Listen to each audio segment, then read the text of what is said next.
Hello students, good morning. So till now we have discussed about the circular notice. We have seen the differences. We have also seen some of example of notice and circular also. Now our next topic is memo. Memo is drafted for the reminder purpose.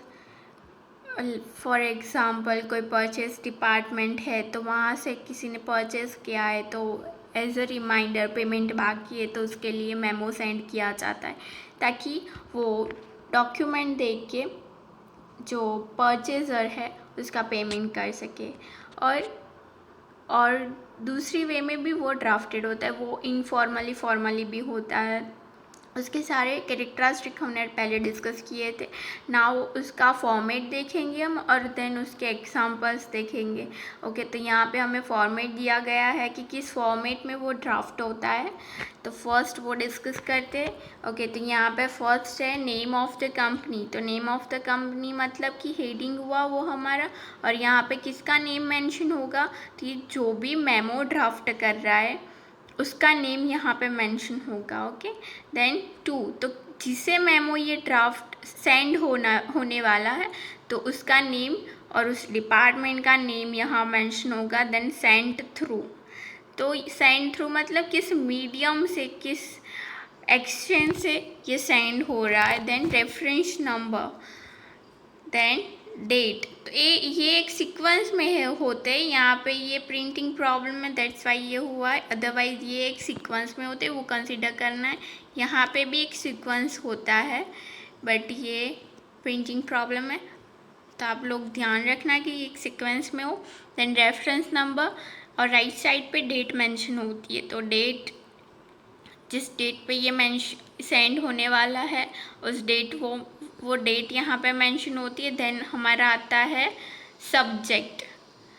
Okay, तो subject तो जो भी matter पे ये memo draft हो रहा है वो एक लाइन में यहाँ डिस्कस किया जाता है। देन यहाँ पे वो मैटर डिस्कस होती है, और मैटर मतलब हम परचेस डिपार्टमेंट की बात करें तो जो भी परचेस हुआ होगा, जो भी कैटेगरी वाइज परचेस हुआ होगा तो उसकी डिटेल्स यहाँ पे मेंशन होगी। लेकिन एक्स्ट्रा कोई डिटेल्स यहाँ पे नहीं होती है। ओके, तो उसके बाद सिग्नेचर, डेजिग्नेशन, लेटर की तरह यहाँ पे एक्स्ट्रा कोई चीज़ें मेंशन नहीं होती है। ये एक रिमाइंडर की तरह वर्क करता है तो शॉर्ट एंड सिंपल होता है। देन सिग्नेचर एंड डेजिग्नेशन, तो वो भी एक सीक्वेंस में होगा। देन कॉपी टू मतलब कि एक ही कॉपी बहुत सारे लोगों को रिफ़र करती है तो यहाँ पे कॉपी टू मेंशन होता है। ओके, तो ये एक फॉर्मेट है, इस फॉर्मेट में ही सारे मेमो ड्राफ्ट हो गए। तो अब नेक्स्ट हम एग्जांपल देखते हैं। ओके, यहाँ एग्जाम्पल है मेमो का, memo giving information of the purchase process. तो परचेज किया है, किसी ने परचेज किया है तो उसके रिगार्डिंग मेमो ड्राफ्ट करना है। ओके, तो वो डिस्कस करते हैं। नौका डायमंड लिमिटेड, तो यहाँ पे ये हेडिंग कंपनी का नेम है, तो जो मेमो ड्राफ्ट कर रहे उस कंपनी की डिटेल है। यहाँ पे भी वो कंपनी की यहाँ डिटेल है। 2, एडमिनिस्ट्रेटिव ऑफिसर, तो यहाँ पे नौका डायमंड लिमिटेड ये लेटर ड्राफ्ट कर रहे हैं, तो किसे लेटर ड्राफ्ट ये मेमो ड्राफ्ट कर रहे हैं, टू एडमिनिस्ट्रेटिव ऑफिसर। और फ्रॉम, तो किसने ये ड्राफ्ट किया है, परचेज मैनेजर ने, परचेज डिपार्टमेंट में से ये मेमो इशू हुआ है और किसे दिया गया है, एडमिनिस्ट्रेटिव ऑफिसर को दिया गया है। तो परचेज जो हुआ होगा उसकी सारी जनरल डिटेल्स यहाँ पे मेंशन होंगी। देन राइट साइड पे एड्रेस मेंशन हुआ है, Bapu Nagar Ahmedabad, and reference number यहाँ पे मेंशन करना ही है बिकॉज कोई परचेज हुआ होगा और कोई भी जो डिटेल्स होगी जो मेमो में आगे डिस्कस की होगी तो उसका एक रेफरेंस नंबर होगा, तो उस नंबर से उसकी सारी डिटेल्स ले सकते, तो दैट्स वाई यहाँ पे रेफरेंस नंबर मेंशन करना होता है। देन रेफरेंस नंबर के बाद डेट आती है और डेट के बाद सब्जेक्ट तो हम यहाँ पे परचेस के लिए, परचेस प्रोसेस के लिए ये मेमो ड्राफ्ट कर रहे हैं। That's why our subject will be regarding purchases made by the purchase department. Okay, तो यहाँ पे जो परचेस हुआ होगा उसकी जनरल डिटेल्स मेंशन है। On the 20th February 2017, the order for 5,000 rough diamonds has been placed to Janta Diamond House, Mumbai. The consignment will be sent through Karishma Agadia Fame on March 3rd, 2017, against which 50,000 will have to be paid cash on receipt of the goods. तो यहाँ पे एक reminder send किया गया है कि ये जो ट्रांजेक्शन हुआ था, परचेस डिपार्टमेंट ने जो परचेस किया था, यहाँ पे डेट भी वन मेंशन है, डेट मेंशन है, कितने डायमंड परचेस किए थे उसकी नंबर मेंशन है, और किससे परचेस किए थे वो भी मेंशन है, और सेकंड में ये मेंशन किया है कि किस फीम के थ्रू ये डायमंड कंपनी को सेंड हो रहे हैं। तो कंसाइनमेंट किसे दिया गया है, और कंसाइनमेंट जब मिले तो उस टाइम रिसिप्ट हो तब उस टाइम कंपनी को कितना पेमेंट करना है। तो 50,000 will have to be paid in cash on receipt of the goods. तो जब भी गुड्स रिसीव हो तो उस टाइम 50,000 का पेमेंट करना होता है। ओके, तो ये हुआ memo giving information of the purchase process. तो इसी वे में अगर परचेस डिपार्टमेंट से किसी कस्टमर को ये अगर ड्राफ्ट करने को बोला गया है तो इसी वे में होगा। यहाँ पे जो 1-2 डिटेल दी गई है 1-2 नंबर्स में, तो उसकी जगह हम मेंशन करेंगे। कोई कैटेगरी वाइज किसी ने कुछ परचेज़ किया है तो उसकी डिटेल्स मेंशन करेंगे कि इस डेट में इस कस्टमर ने ये प्रोडक्ट्स इतने नंबर्स में ख़रीदी थी और उस टाइम कैश में कितना पेमेंट किया था और कितना बाकी है वो यहाँ पे मेंशन कर सकते हैं। तो और ये भी मेंशन कर सकते हैं कि टाइम लिमिट कितनी दी गई है कि 3 मंथ में बाकी का पेमेंट करना है। तो ये सब यहाँ पे मेंशन कर सकते हो। Okay, then send to account officer, और ये भी एक लाइन में होना चाहिए, निशित पटेल। ओके, तो ये हुआ हमारा मेमो। नेक्स्ट मेमो डिस्कस करते हैं। Okay, so our next memo is memo for extension of probation period. तो किसी एम्प्लॉय को प्रोबेशन पे रखा गया है, देन प्रोबेशन पीरियड ख़त्म होके उनको परमानेंट और कोई दूसरी पोजीशन पे शिफ्ट किया जाता है। तो उसके लिए ये मेमो ड्राफ्ट किया गया है कि जिस भी एम्प्लॉय को प्रोबेशन पे रखा है तो उसके रिगार्डिंग कोई चेंजेस हुए या कुछ मैनेजमेंट ने कोई डिसीज़न डिफरेंट लिया है तो उसके रिगार्डिंग ये मेमो ड्राफ्ट किया गया है। ओके, तो ये डिस्कस करते हैं। एंजल डेयरी प्रोडक्ट्स की माथा अहमदाबाद। तो ये कंपनी की डिटेल है, कंपनी का नेम है एंड उसका एड्रेस है। देन उसके बाद टू रोहित परमार। तो जिस पे एम्प्लॉय को ये मैसेज दिया गया है उसका नेम है रोहित परमार। देन उसका reference number and date mention होती है, देन सब्जेक्ट, और उसके बाद ये तो सारी जनरल थिंग्स है। तो हमारा मेन जो है वो ये बॉडी पैराग्राफ में ये जो डिटेल्स आती है वो हम डिस्कस करेंगे। ओके, फर्स्ट है Shri Rohit Parmar join the organisation on 25th July on the condition of permanent appointment after 1 year of probation period। Okay, तो ये जो एम्प्लॉई है रोहित परमार, तो उसने ऑर्गेनाइजेशन ज्वाइन किया था। कब ज्वाइन किया था? 25 जुलाई को ज्वाइन किया था, और उस टाइम कंडीशन क्या थी कि वो 1 ईयर के लिए जो कंपनी है उसमें as a probation officer work करेगा और उसके बाद उसकी अपॉइंटमेंट होगी एज अ परमानेंट एम्प्लॉई। तो 1 ईयर के बाद उसकी अपॉइंटमेंट होगी एज अ परमानेंट एम्प्लॉय। तब तक उसे प्रोबेशन ऑफिसर प्रोबेशन पीरियड पे ही वर्क करना होगा। In context with the change in rules of the institution, the probation period for clerk is for 2 years। तो यहाँ पे चेंज हुआ है, इंस्टीट्यूशन के रूल्स रेगुलेशन में चेंज हुआ है। पहले ऐसा रूल था कि 1 ईयर तक के लिए एम्प्लॉय को प्रोबेशन पीरियड में रखा जाता है और उसके बाद उसे परमानेंट किया जाता है। बट अभी मैनेजमेंट ने, इंस्टीट्यूशन ने चेंज अगर किया है, उस रूल्स एंड रेगुलेशन में कुछ चेंजेस किए। तो उस चेंजेस में ऐसा हुआ है कि प्रोबेशन पीरियड अब 2 ईयर के लिए होगा और उसके बाद उस एम्प्लॉय को परमानेंट किया जाएगा। तो 2 ईयर तक के लिए उस एम्प्लॉय को प्रोबेशन ऑफिसर की तरह ही वर्क करना होगा। तो ये रोहित परमार को इन्फॉर्म किया जाता है कि आपका जो 25 जुलाई को ज्वाइनिंग हुआ था तब से अब तक 1 ईयर हुआ है, बट अब ये रूल चेंज हो गया है, दैट्स वाई अब आपको 2 ईयर तक के लिए प्रोबेशन पीरियड में ही वर्क करना होगा। और उसके बाद 25 जुलाई 17 को 2017 को जब ये पीरियड ओवर होगा तब जाके आपको एज अ परमानेंट अपॉइंटमेंट मिलेगी। The decision to make the appointment of Shri Rohit Parmar permanent shall be taken in July 2017। तो परमानेंट करने के लिए डिसीजन 2017 को लिया जाएगा, बिकॉज ये प्रोबेशन पीरियड में चेंज हुआ है, दैट्स वाई। ओके, तो ये चेंज हुआ है तो उसके लिए ये रिमाइंडर भेजा गया है रोहित परमार को। तो इस वे में भी मेमो लिखे जा सकते हैं। ओके, यहाँ पे हमने मेमो के एग्जाम्पल देखे, उसका एक फॉर्मेट भी देखा। तो सर्कुलर नोटिस मेमो हमारा ओवर होता है। उसके बाद हमने थियरी में सर्कुलर नोटिस मेमो के बाद एम्प्लॉय रिलेटेड कॉरेस्पॉन्डेंस भी देखे थे कि एम्प्लॉय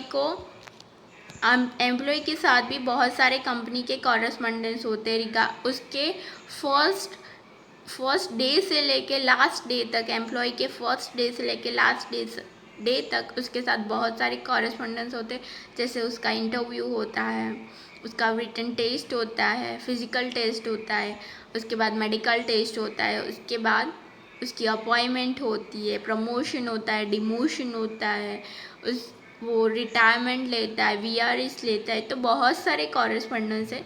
तो अब क्वेश्चन आता है कि वो लिखे कैसे जा सकते हैं। तो कुछ एग्जांपल्स यहाँ पे है, तो वो अब डिस्कस करेंगे कि वो किस वे में लिखे जाते हैं। वो एक लेटर के फॉर्म में ही होते हैं, बट जो हमारा मेन पॉइंट है बॉडी पैराग्राफ कि वो कैसे रिटन डाउन होता है। अदरवाइज जो बाकी की डिटेल्स होती है, इनसाइड एड्रेस, वो तो सेम ही होते हैं सब में, कि जिसको भी लिखते हैं उसका एड्रेस मेंशन करना है, कंपनी का नेम, तो उसके बाद उसका एड्रेस, फ़ोन वगैरह मेंशन करना होता है। ओके, तो डिस्कस करते हैं लेटर रिगार्डिंग रिक्रूटमेंट। तो यहाँ रिक्रूटमेंट के रिगार्डिंग लेटर्स सारे डिस्कस किए गए हैं।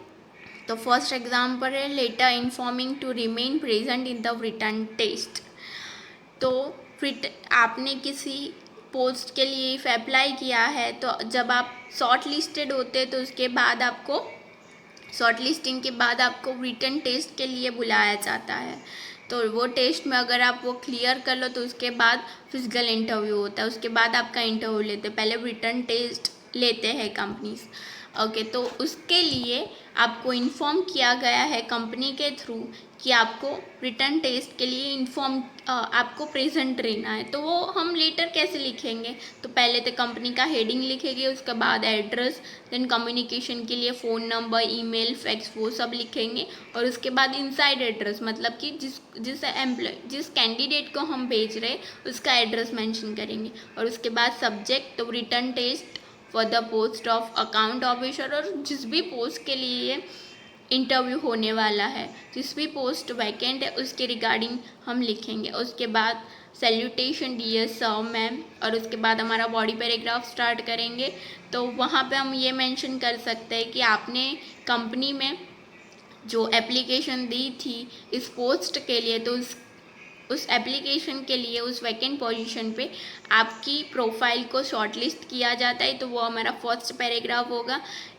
और फर्स्ट पैराग्राफ में हम जनरल थिंग लिखेंगे वो पोस्ट के रिगार्डिंग। और उसके बाद सेकंड में हम मेंशन करेंगे कि आप शॉर्ट लिस्टेड हुए, उसकी वजह से आपको उस डेट पे स्पेसिफिक डेट मेंशन करनी है। तो उस डेट पे आपको रिटर्न टेस्ट के लिए कंपनी की एड्रेस भी वहाँ पे मेंशन करना होगा कि इस एड्रेस पे आपको प्रेजेंट रहना होगा। तो ये बॉडी पैराग्राफ ऐसे स्टार्ट होगा। ओके, तो ये लेटर हम डिस्कस करते हैं। First, VT Parekh, chartered accountant and company. तो ये हेडिंग हुआ, यहाँ पे कम्युनिकेशन के लिए डिटेल्स। देन ये एक ही सीक्वेंस में होगा, Abhimanyu complex, race course road, then Rajkot, and then date mention करना भूलना नहीं है। देन इनसाइड एड्रेस हमारा, और उसके बाद हमारा सब्जेक्ट एंड सैल्यूटेशन, एंड उसके बाद हमारा body paragraph. On the basis of the mark sheet and certificate presented by you, we find you eligible for the post of account officer in our company. तो जो भी document marksheet आपने submit करवाई थी, तो उस बेसिस पे आपकी प्रोफाइल को शॉर्टलिस्ट किया जाए. वी फाइंड यू एलिजिबल, आप एलिजिबल बनते हो इस पोस्ट के लिए. As per the recruitment procedure of our company, a written test is planned for the above post for all candidates. तो ये पहले से कंपनी की प्रोसीजर है रिक्रूटमेंट के लिए कि जो भी शॉर्ट लिस्टेड होते हैं कैंडिडेट, उनको पहले रिटन टेस्ट देना होगा और उसके बाद अगर वो सिलेक्टेड होते हैं तो उसके बाद उनको इंटरव्यू देना होगा.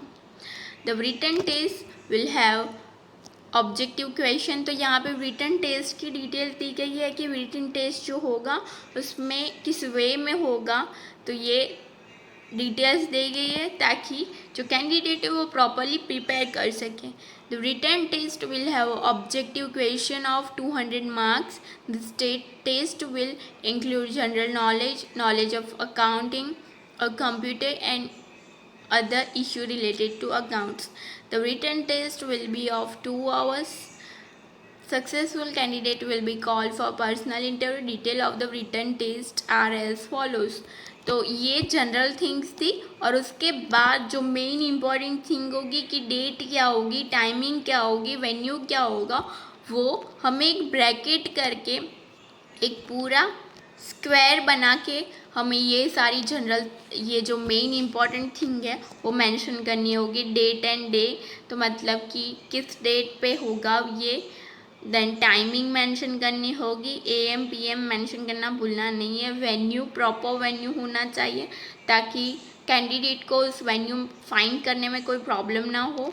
देन लास्ट में strict observation of the time duration is expected. और उसके बाद हमारा क्लोजिंग होगा लेटर का, योर सिंसियरली ध्रुव परेख.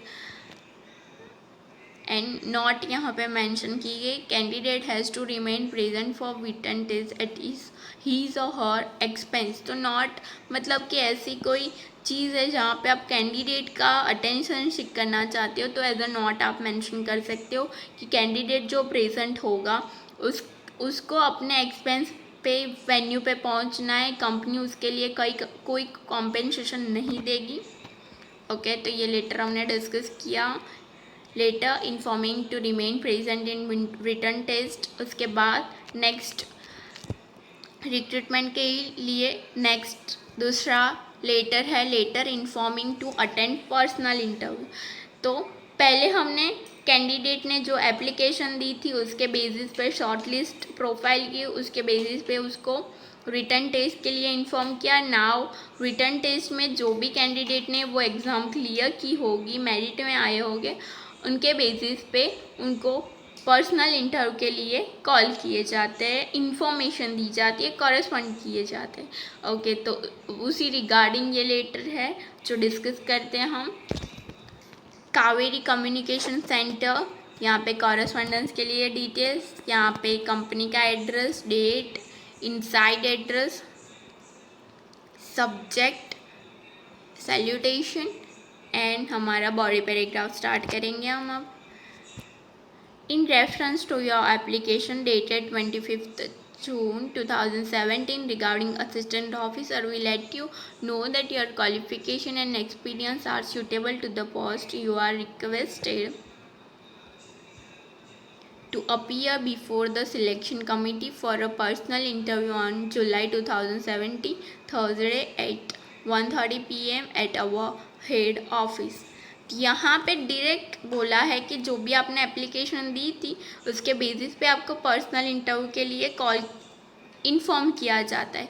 बट यहाँ पे आप इवन ये भी मेंशन कर सकते हो तो कि आपकी जो एप्लीकेशन आई थी उसके बेसिस पे आपने जो रिटन टेस्ट दिया था कंपनी के रजिस्टर वेन्यू के थ्रू, तो वहाँ पे आपकी प्रोफाइल शॉर्ट लिस्टेड होती है और आपने जो मार्क्स गेन किए थे वो बहुत प्रॉपर थे और पोस्ट के लिए रिक्वायर्ड थे, वो आपने अचीव किए हैं, तो आपको पर्सनल इंटरव्यू के लिए इन्फॉर्म किया जाता है.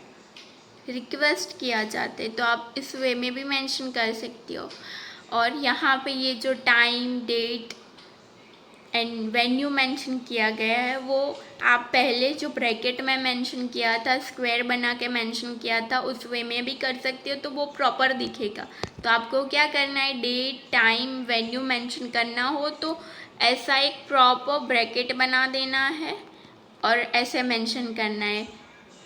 ओनली यहाँ नहीं, आप दूसरा लेटर भी ड्राफ्ट कर रहे हो तो यहाँ पे भी यहाँ जो टाइम एंड डेट मेंशन किया है तो उसको आप एक प्रॉपर ब्रैकेट बना के मेंशन कर सकते हो। Okay, then you are requested to bring original copies of your academic qualification and certificate of experience. Those who are working presently should produce no objection certificate from the head of the institution where they are working.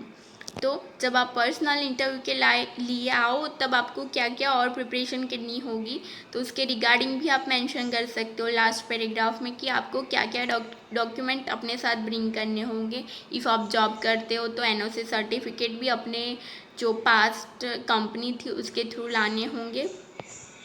Okay, तो यहाँ पे then signature होगी और उसके बाद note होगी, no allowance or expense will be paid to remain present at the venue of interview.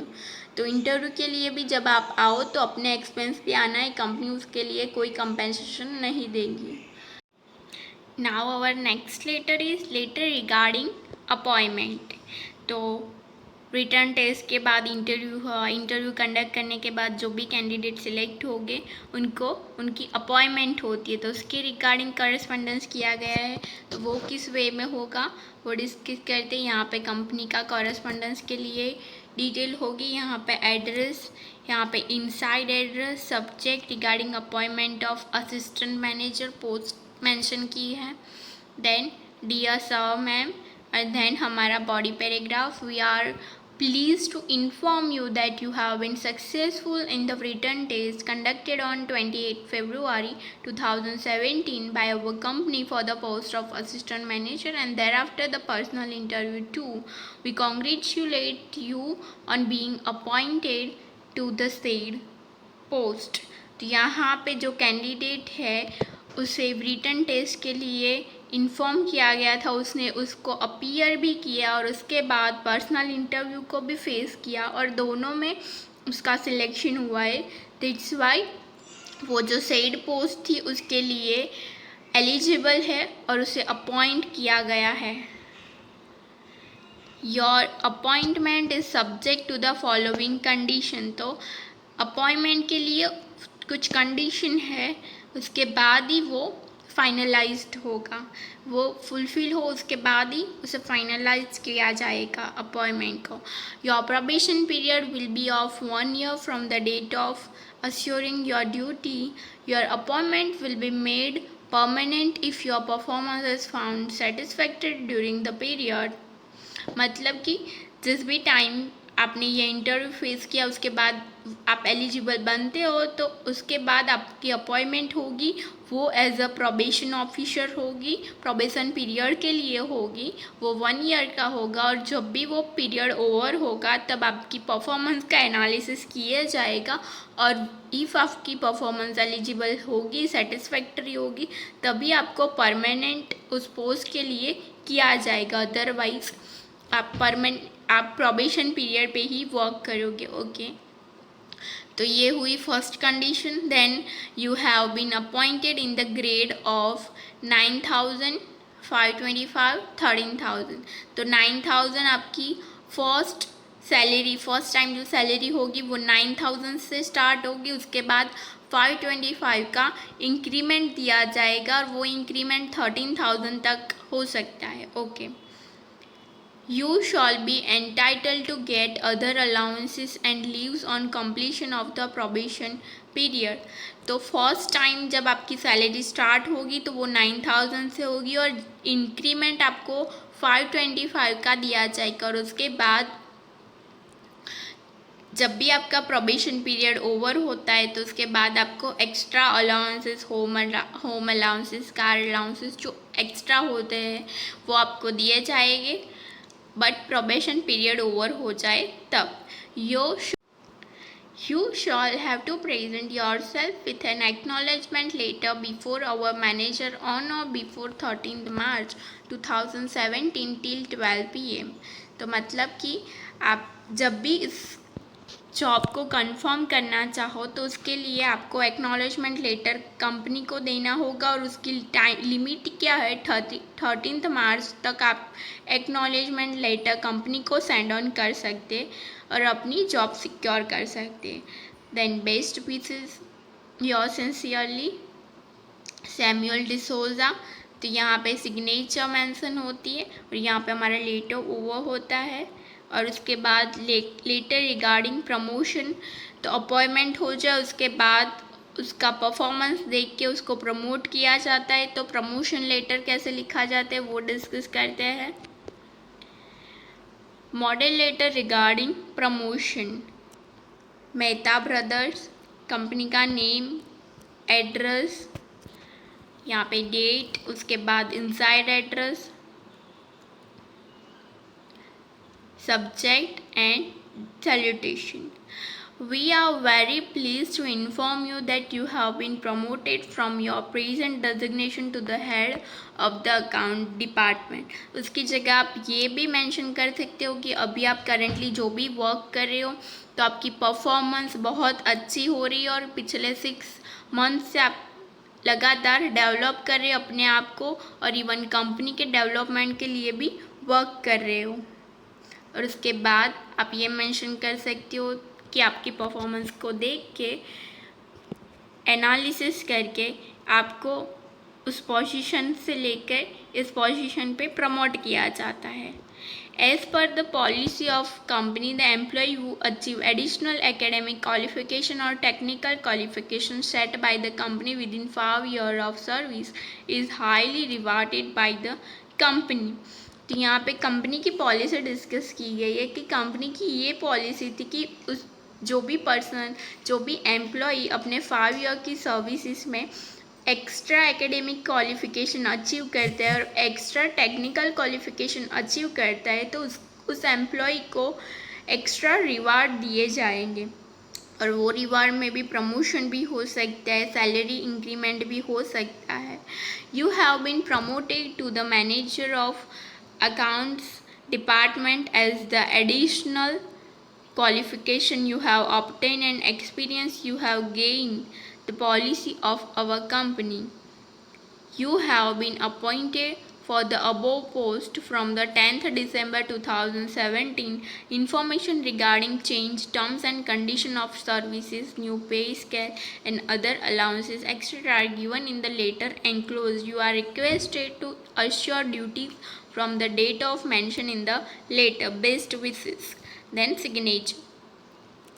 Okay तो यहाँ पे इन्फॉर्म किया गया है कि कंपनी के पॉलिसी अकॉर्डेंस आपने जो एक्स्ट्रा क्वालिफिकेशन अचीव की है तो उसको कंसिडर करके आपको प्रमोट किया जाता है, और प्रमोशन के रिगार्डिंग जो new rules and regulation conditions होगी वो इस लेटर के साथ बाद में एंक्लोज किए गए हैं। तो एंक्लोजमेंट क्या होगी, तो वो सारे रूल्स एंड रेगुलेशन है वो एंक्लोज किए गए हैं।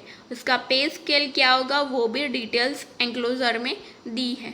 तो ये हुआ हमारा लेटर रिगार्डिंग प्रमोशन। प्रमोशन के बाद ट्रांसफ़र इफ कोई होता है तो उसके लिए करेस्पॉन्डेंस है।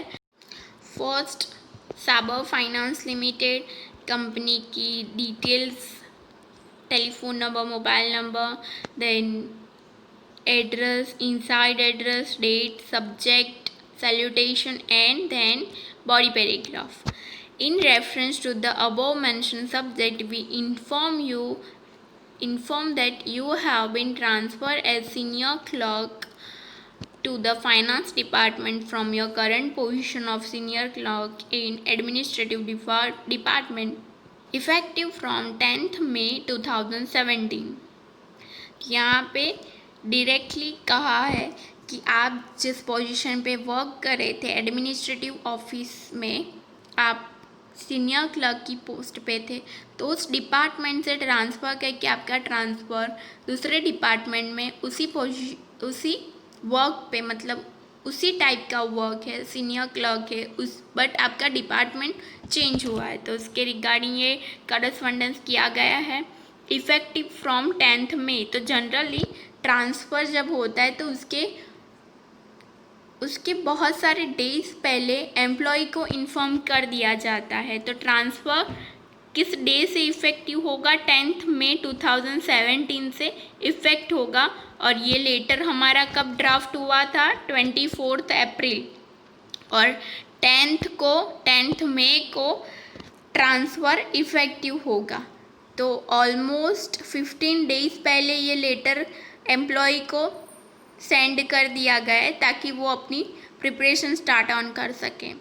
As per the policy of the company, when any employee of class 3 completes 3 years of service, the employee is transferred to another department with the same designation, so that each employee of the company is well informed about each work of every department and utilize his or her skills for the overall development of the company। तो यहाँ पे company की policy ऐसी है, that's why transfer हुआ है। तो reason भी दिया है ट्रांसफ़र का कि कंपनी की पॉलिसी ये है कि जब भी कोई एम्प्लॉई अपनी सर्विस पे 3 ईयर किसी एक डिपार्टमेंट में ओवर करता है तो उस एम्प्लॉय को दूसरे डिपार्टमेंट में ट्रांसफ़र कर दिया जाता है और सेम डेजिग्नेशन होती है, सेम टाइप का वर्क होता है, बट डिपार्टमेंट डिफरेंट होता है ताकि उसकी ओवरऑल स्किल्स इंक्रीज़ हो सके, उसे एवरी डिपार्टमेंट की नॉलेज हो सके ताकि कंपनी की भी डेवलपमेंट हो सके।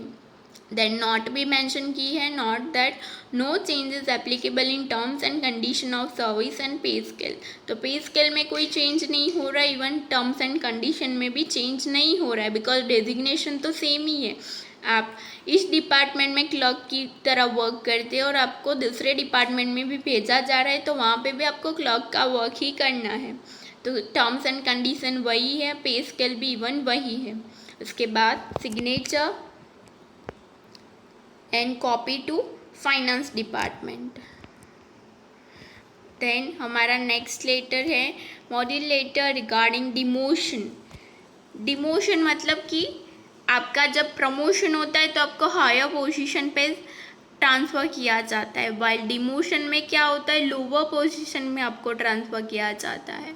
ओके, तो वो डिस्कस करते हैं। वीरभद्रा एस्टेट हाउस कंपनी के डिटेल। देन सब्जेक्ट डियर सौ मैम, आप ये देख सकते हो यहाँ पे इनसाइड एड्रेस मेंशन नहीं किया है, आप इवन मेंशन कर सकते हो, ऐसा नहीं है कि बुक में मेंशन नहीं किया है तो आपको भी नहीं करना है। आप एक मॉडल लेटर में जो भी थिंग्स आती है वो अपने लेटर में लिख सकते हो। आप phone number, email, fax, right side में डेट, देन एड्रेस, कंपनी का एड्रेस, देन इनसाइड एड्रेस में उस पर्सन का नाम, उसकी डेजिग्नेशन, उसका एड्रेस, उसका जो वहाँ रह रहा है उसका पिन कोड नंबर, और देन सब्जेक्ट। उसके बाद ओपनिंग सैल्यूटेशन।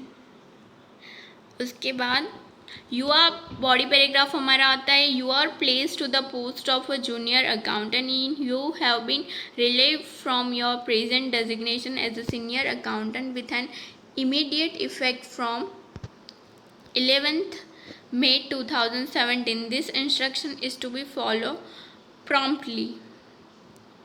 तो आप जिस पोस्ट पे थे वो पोस्ट थी आपकी सीनियर अकाउंटेंट की पोस्ट पे थे, बट आपको अब किस पोस्ट पे प्लेस किया गया है, आपको जूनियर अकाउंटेंट के पोस्ट पे प्लेस किया गया है और उसकी इफ़ेक्टिव डेट भी यहाँ पे मेंशन की है। It has come to the notice of the higher authorities that you have been involved in those kind of activities which do not suit with the grace of your status of a senior officer since the last few months. Of late, it has been known that you are associated with the activities damaging the dignity of the post of senior accountant. Primary evidence in this regard has also been obtained, and in this context your attention was also drawn through the letter dated 8th April 2017, but no explanation have been received from your side considering this matter as a breach of discipline. The administrative department has decided to place you a lower designation and grade as a measure of punishment and take serious note of it. Through this letter, you are given an opportunity to improve, but if there is no positive change in your work, then you should be well aware that company also hold power to relieve you from the services. तो मतलब कि company ने ये employ को junior accountant की post पे shift किया है, तो उसके रीज़न यहाँ पे मेंशन किए हैं कि आप जो वर्क होता है, आपकी डेजिग्नेशन होती है, उसकी डिग्निटी होती है एक, तो उस डिसिप्लिन का आपने ब्रीच किया है, वो कोई मैल प्रैक्टिसेस कंटिन्यू उसने की होगी, वो यहाँ पे पर्सनली मेंशन नहीं किए, बट आप ऐसे यूज़ कर सकती हो कि आपने अपनी डेजिग्नेशन का मिसयूज़ किया है, तो उसके लिए आपको पहले इन्फॉर्म किया गया था। यहाँ पे इवन मेंशन किया है कि 8 अप्रैल को आपको पहले कॉरेस्पॉन्डेंस आपके साथ किया गया था, आपको लेटर सेंड ऑन हुआ था उसके रिगार्डिंग, और इवन उसके जो आपने वर्क किया था, आपने जो गलत वर्क किया था उसका प्रूफ भी है कंपनी के पास।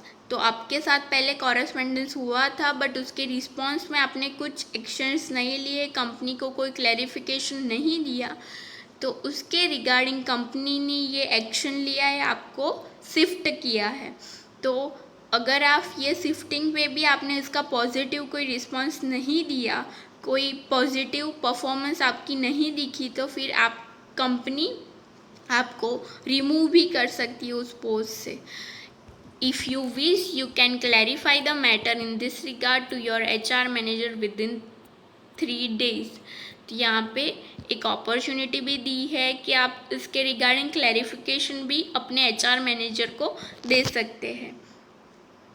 अदरवाइज कंपनी ऐसे स्टेप्स नहीं लेती। जब कोई एम्प्लॉई कुछ गलत करता है तो फर्स्ट टाइम एक अपॉर्चुनिटी दी जाती है कि वो उसे सुधारे, बट फिर भी अगर वो नहीं उसे क्लैरिफाई करता है तो फिर कंपनी को ना चाहते हुए भी ऐसे एक्शंस लेने पड़ते हैं। देन हमारा next letter, model letter pertaining completion of services. तो सर्विस कंप्लीट हो तो हमें पता है कि VRS स्कीम होती है।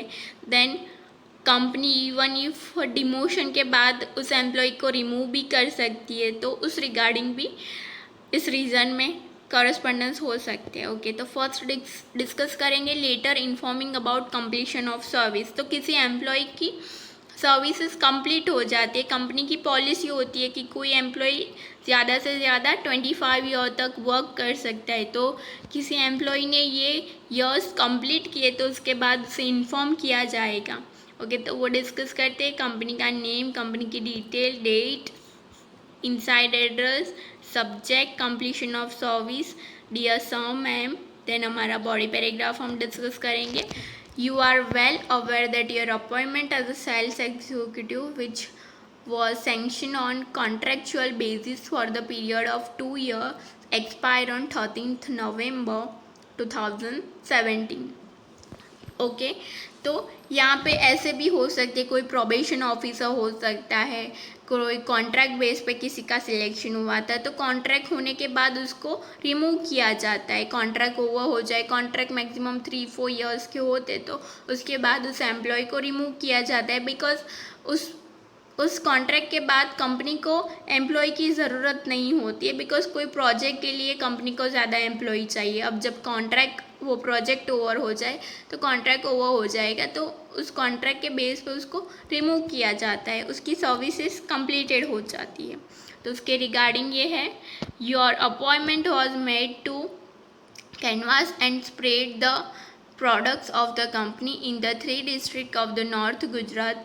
Your quarterly sales summary shows that you have popularized the products in the North Gujarat. You have been successful in developing a market for our product. The management is highly pleased and satisfied with your performance. Okay, तो जो contract base पे आपने जो work किया था वो आपने बहुत अच्छा वर्क किया है, और जो मैनेजमेंट है वो सेटिस्फाई भी है आपकी परफॉर्मेंस से, ये यहाँ मेंशन है। On the last day of your duty you will be given a certificate of appreciation along with amount that is due to you, best wishes for your bright and progressive career.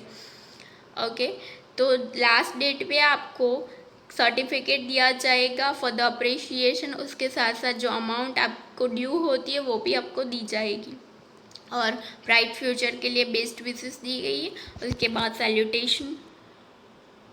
Okay, तो even इस type के letter में आप ये भी mention कर सकते हो कि आपका कंप्लीशन ऑफ सर्विस होता है, कॉन्ट्रैक्ट ओवर होता है, बट उसके बाद आपको नेक्स्ट पोजीशन पे शिफ्ट किया जाता है, तो आप ये भी मेंशन कर सकते हो कि कॉन्ट्रैक्ट प्रोबेशन पीरियड ओवर होता है, तो उसके बाद आपको ये जॉब ऑफर की जाती है क्योंकि आपकी परफॉर्मेंस बहुत अच्छी थी, मैनेजमेंट को वो बहुत सेटिस्फाइंग लगी।